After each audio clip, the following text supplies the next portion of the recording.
adətən hamı ucuza qaçır.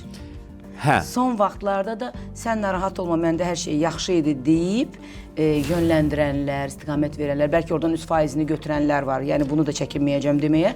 Çünki dəllallar deyək də, belə vasitəçilər. Onlar istiqamət verirlər ki, bu yaxşı həkimdir, hətta həkim adlandırırlar belə, amma sonra ortada onların adı olmur və fəsadlar artıq qalmış. Rəqəm çox ciddi fərq yaradır. Yəni, məsələn, bədən üçün dolğular 1 qramı tutalım ki, 10 manatdırsa, maya dəyəri. Dodaq üçün istifadə olunan normal, yəni dodaq üçün istehsal olunmuş dolğunun maya dəyəri tutalım ki, 100 manatdır.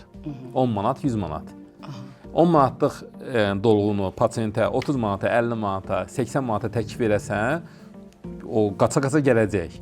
Amma sən normal dodaq üçün olan dolğunu 100 manat bu maya dəyərsə, sən hansısa bir rəqəmi, 100-ün üzəri bir rəqəmə təklif eləməlisən və uçurum yaranır. O yüzden bu tərəfə qaçan sayı çoxdur.